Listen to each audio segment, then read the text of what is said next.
Hey, this is Jeremy with Easy Logistics Management. Wanted to go through a few more of our shipping integrations, shipping for Squarespace and shipping for Wix integrations, both ground and parcel shipping and freight shipping automation that we can bring to these interesting and highly used e-commerce platforms.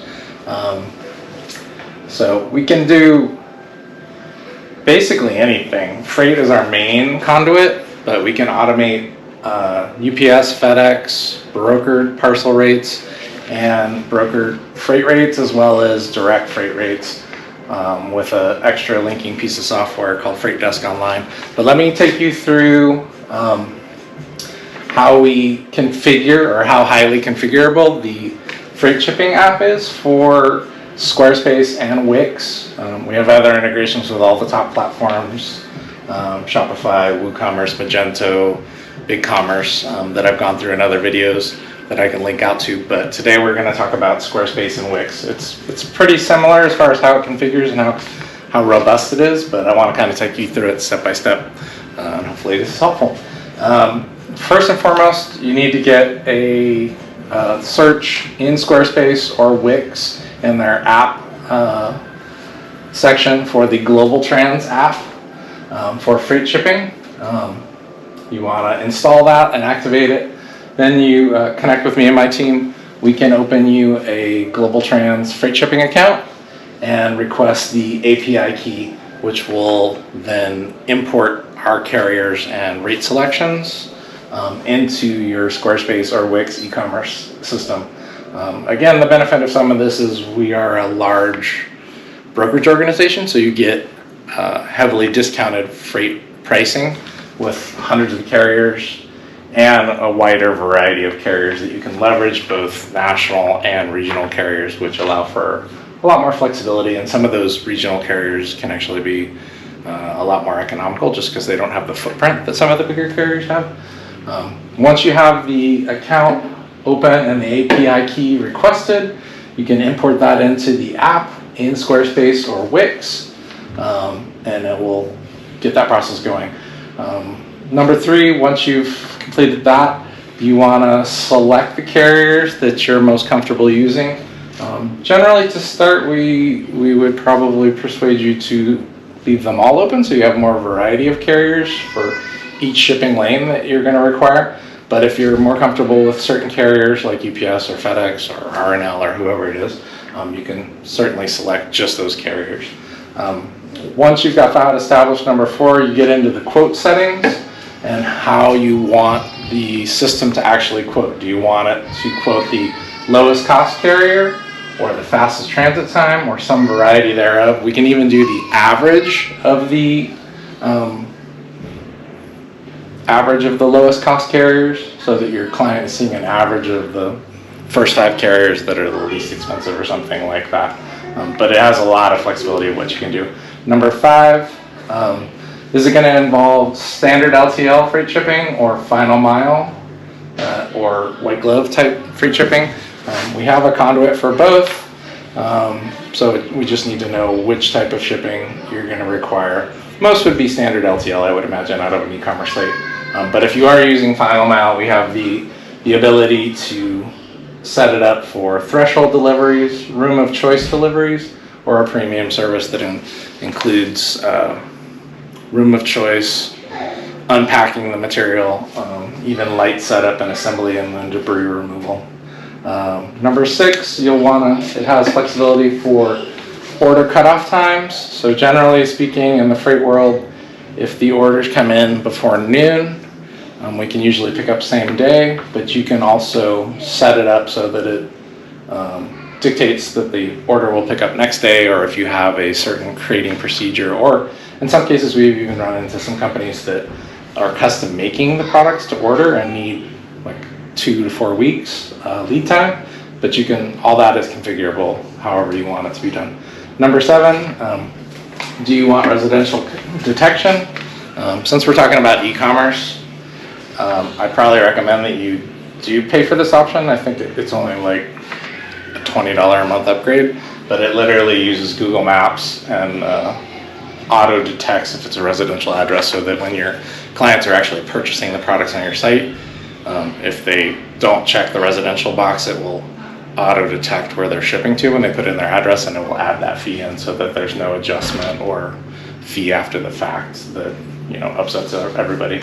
And then do you want it automated or not? I would definitely suggest that you automate it. It's a small monthly fee to get the premium version of this product. Number 8, do you want liftgate deliveries? Depending on the commodity and where you're delivering to, like some of the electric motorcycles and bikes that we ship direct to consumer, or we're shipping the Flightboard electric foil surfboard recently a lot, and they basically need liftgates to all their delivery sites because the product is heavy and really expensive. So and you can configure that any way you want. Generally speaking, if it's large and cumbersome and it's not on a pallet and they don't have a forklift, you should probably include a liftgate if it's going to a residence or something other than a commercial business. Number 9, do you want to include any type of handling or prep fee for the shipping on Squarespace or Wix? If you're doing any custom crating or involved packaging, you might want to include you can include a flat fee of any $50, $100, $200 depending on what the commodity is or how it's being packaged. Number 10, the LTL weight threshold, especially if you're going to be using the parcel and freight shipping systems for Squarespace and Wix. Generally speaking, I think 150 pounds is the usual cutoff for LTL freight shipping versus ground shipping with UPS and FedEx. But you can configure that any way you want. And actually this interesting new product, Freight Desk Online, will allow you to import both parcel and freight rates into Squarespace for shipping and Wix for shipping. And you can import brokered pricing through us at a heavy discount with multiple carriers, and carrier direct pricing. So it's really flexible on how you do things, and you can pick the best of both, and it all comes up in the same menu when your clients go to check out, which is super slick. Number 11, allowing for your own shipping arrangement. If let's say your client is nearby or they have a better deal, it does allow for them to select their own shipping arrangement and set that up.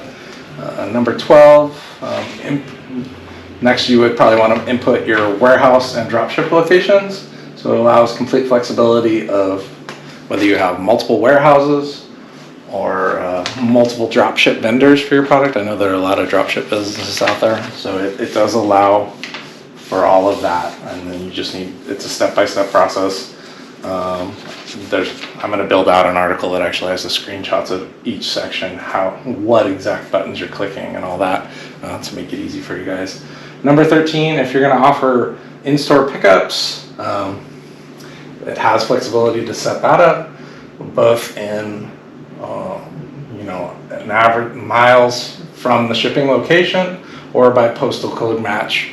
So a lot of ways in which you can define what can be allowed as an in-store pickup, depending on the exact location of where your client is buying the products from. Number 14, allowing for local delivery settings. If you had a local carrier or some sort of delivery deal that we couldn't match, it allows for local delivery options. So that's another interesting, flexible way that you can configure the product. Number 15 is inputting the pallet size and configurations, both in terms of weights and dimensions, and freight classes, and also the handling units. If it's not palletized, what do those handling units look like? What are the dimensions and the weights of the boxes of each individual product, so that the system is rating it correctly, and even down to the level of how do you configure pallets of these individual handling units so that the system is calculating the dimensions and weights correctly when it's rating it for freight. And then obviously freight class. If it's any item should probably have a freight class on it, even if you think you're going to mostly sell it with ground shipping with UPS or FedEx. If your client were to buy 5 or 10 units of that product would it be heavy enough to where we'd have to palletize it and ship it that way? So it's always a good idea to include a freight class on all your products. Number 16, obviously configuring the product stems and weights, and class and handling units. That's kind of the same thing, but a little bit different. Configuring your products. You can do this with a CSV or an Excel file, so you can auto load a lot of it. If you do already have the products in your Squarespace or Wix e-commerce account, it should be pretty easy to set up a Squarespace shipping or Wix shipping with a CSV import, or even just add a few more rows for dimensions and weights of the handling units and the pallet configurations. That being said, I mean, the big question is why, right? Why would you want to automate your shipping for Squarespace and automate your shipping for Wix e-commerce platforms? I mean, in my mind, if I were in your business, I would want to automate it as much as possible, because you're making the process more seamless. You know, your clients are literally buying the product, rating the shipment, and then paying for it all at checkout, and then it auto books the loads, whether it's freight or ground shipping or overnight. You don't have to have as many people internally, less headcount, and have a much more scalable business, because you won't have to have 10 people in your operations or logistics or warehousing department. A lot of this can automate the process that has been tedious in the past and demanded, you know, more specialized knowledge maybe. So, I mean, I would be all for that. Obviously, by partnering with Easy Logistics, my company, you get access to industry-leading LTL freight rates and ground rates with FedEx and UPS, depending on what you need, and even USPS if necessary. And then we're part of a much larger organization by partnership with Global Trans and a few other companies, but my team's only 8 people, so you get small company customer service. You're only going to be talking with 4 or 5 reps on my team, and as far as operations and shipping, day-to-day concerns is, and nobody's going to be passing the buck on you like dealing with a bigger company and sitting on hold forever. And then obviously myself as the owner, you're going to be dealing with an active, involved owner that, you know, this is my bread and butter, so we look to take care of our clients and grow with you, and hopefully partner with companies that we're stoked on and we like what you're doing. I mean, that's about it. It's just, there are a lot of ways to use this product. It's in my opinion, amazing, and you know, we have the flexibility, especially with the Freight Desk online application. We can pull our freight rates as well as your carrier direct tariff, any UPS or FedEx tariff or account, as well as our brokered FedEx and UPS rates, to always make sure you have the best possible price in every lane for your e-commerce shipping on Squarespace and Wix. So, you know, it's my company. We're looking to grow. And if you have any questions related to this, I'd be happy to have a meeting with you. Give me a call at 866-854-5341, extension 3, or Jeremy at Easy Logistics Management. Give me a call. We'd be honored to drill into this for you and help you as much as we can. Have a great day.